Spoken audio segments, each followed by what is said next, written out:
Let us read from Zarathustra, chapter 9, on the preachers of death. There are preachers of death, and the earth is full of those to whom desistance from life must be preached. Full is the earth of the superfluous, marred is life by the many too many. May they be decoyed out of this life by the life eternal. The yellow ones, so are called the preachers of death, or the black ones, but I will show them unto you in other colours besides. There are terrible ones, who carry about in themselves the beast of prey, and have no choice except lusts of self-laceration, and even their lusts are self-laceration. They have not yet become men, those terrible ones. May they preach desistance from life and pass away themselves. There are the spiritually consumptive ones. Hardly are they born when they begin to die, and long for doctrines of lassitude and renunciation. They would fain be dead, and we should approve of their wish. Let us beware of awakening those dead ones, and of damaging those living coffins. They meet an invalid, or an old man, or a corpse, and immediately they say, life is refuting. But they only are refuting, and their eye, which seeth only one aspect of existence, shrouded in thick melancholy, and eager for the little casualties that bring death. Thus do they wait and clench their teeth. Or else they grasp at sweetmeats and mock at their childishness thereby. They cling to their straw of life and mock at their still clinging to it. Their wisdom speaketh thus: a fool, he who remaineth alive, but so far are we fools, and that is just the foolishest thing in life. Their wisdom speaketh thus: life is only suffering, so say others, and lie not. Then see it to that ye cease. See to it that life cease, which is only suffering. And let this be the teaching to your virtue.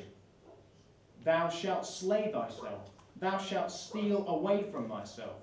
Lust is sin. So say some who preach death. Let us go apart and beget no children. Giving birth is troublesome, say others. Why still give birth? One beareth only the unfortunate, and they also are the preachers of death. Pity is necessary, so saith the third party. Take what I have, take what I am, so much less doth life bind me. Were they consistently pitiful, then would they make their neighbours sick of life. To be wicked, that would be their true goodness. But they want to be rid of life. What care they if they bind others still faster with their chains and gifts? And ye also, to whom life is rough labour and disquiet, are ye not very tired of life? Are ye not very ripe for the sermon of death? All ye to whom rough labour is dear, and the rapid, new and strange, ye put up with yourselves badly. Your diligence is flight, and the will to self-forgetfulness. If ye believe more in life, then you would devote yourselves less to the momentary. But for waiting, ye have not enough capacity in you, nor even for idling. Everywhere resoundeth the voices of those who preach death, and the earth is full of those to whom death hath to be preached, or life eternal. It's all the same to me, if only they pass away quickly. Thus spake Zarathustra. By affirming life, all life, including suffering, we evade negation.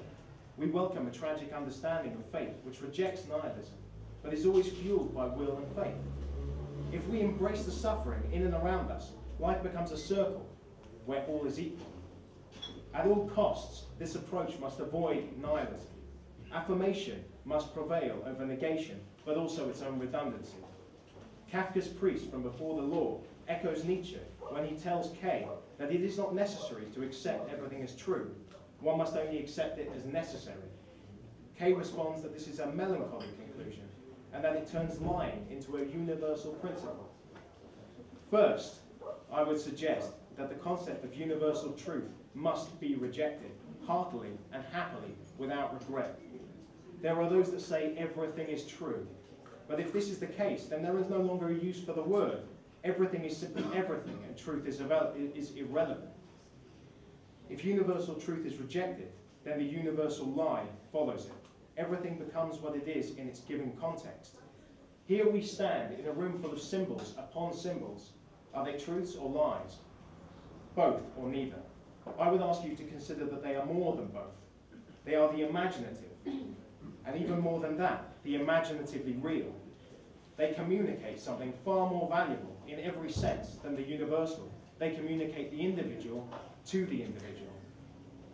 Is there anything more affirmative than faith in another, and the faith in an other's ability to communicate some part of what is wholly theirs? That is to say, the sharing of their changing of symbols of affirmation, even if it is an affirmation of suffering, sharing through communication, giving all we perceive its due. Too long we've psychoanalyzed badly, clinically, and pragmatized our lives. We've felt as if we could share in the pragmatic and rational, but we do not share. We operate. We machinate our lives and cut a clear line between the imaginative and the real. We cut our senses down with science of language and system, language which has the ability to hold poetry. We bastardize and assert its universal qualities rather than the individual with the most local of all contexts, experience. I ask you, what is the real but the experientially real?